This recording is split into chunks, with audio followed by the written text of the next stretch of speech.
Imagine you are sitting in a forest so dark that you can't see your own hand held inches from your face.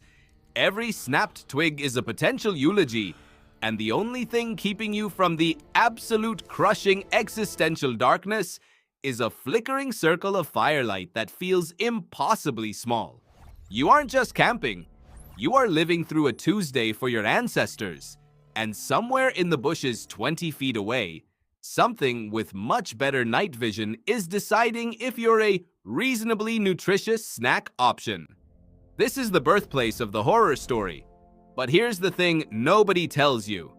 Those monsters under the bed weren't just products of overactive imaginations. They were a sophisticated survival technology, a biological hard drive designed to keep the most vulnerable members of our species alive through the most dangerous half of the day. For 99% of human history, the sun going down meant the rules of the world fundamentally inverted. During the day, humans were the ones doing the hunting, organizing logistics, gathering food, and talking about who's hunting where. But at night, we became the hunted. Almost every major predator of the ancient world, from the saber-toothed cat to the leopard, is crepuscular or nocturnal, meaning they are most active exactly when our vision is at its worst. To survive, we did two things. First, we grouped up in premium real estate like caves, using the landscape as a weapon and sharing body heat to stay alive. Second, we started talking. Researchers have found that while daytime conversation in hunter-gatherer societies is almost entirely practical, nighttime conversation is completely different. Roughly 80% of all campfire talk is storytelling. This wasn't just entertainment, it was infrastructure maintenance for the human soul. Think about the monsters that haunt our oldest folktales. They are almost always creatures of the underworld, spirits that can vanish into thin air, or beasts with glowing eyes that hunt in the deep night.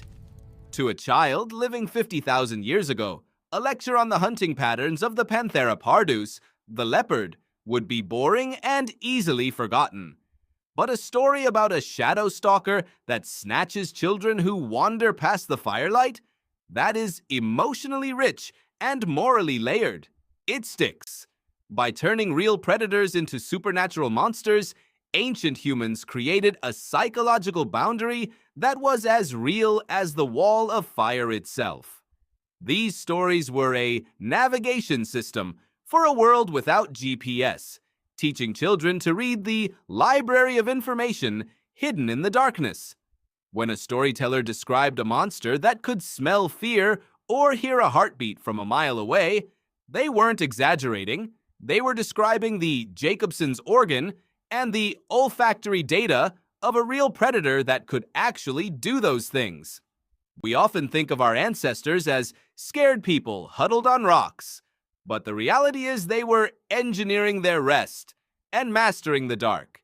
They knew that predators are extraordinarily careful and not reckless. A healthy predator won't attack a group of humans because the risk-reward math just doesn't work out. However, an isolated wandering child is a different story. The scary story was the software update that installed inherited caution into the next generation. This is why, even today, your body remembers the night in ways that feel like a malfunction, but are actually ancient biological rhythms. If you've ever woken up at 3 a.m. for no reason, you aren't broken. You're experiencing biphasic sleep. For most of history, humans slept in 2 blocks, waking up in the middle of the night to pray, tend the fire, or think about their dreams. This sentinel function of sleep meant that someone was always accidentally or deliberately keeping a kind of watch. The stories told during these strange, clear-headed middle hours were the final line of defense. The monsters in our folklore were essentially social technology. They taught us that the night was governed by different rules and required different skills. We used stories to make sense of existence and to imagine things that don't exist yet, which might be the very reason we became the dominant species on the planet.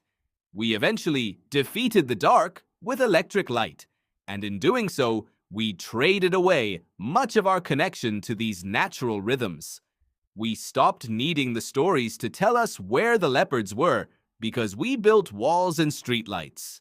But the pulse of ancient anxiety you feel when you're alone in the woods? That's your DNA remembering the lessons from the campfire. So, the next time you hear a scary story that makes the hair on your neck stand up, don't just dismiss it as a thrill. That feeling is a biological memory, a thin thread of continuity that runs unbroken through 100,000 years of human experience. Our ancestors didn't tell stories to give us nightmares. They told them so we would wake up in the morning. We didn't invent the monsters to scare ourselves. We named them so we could survive them.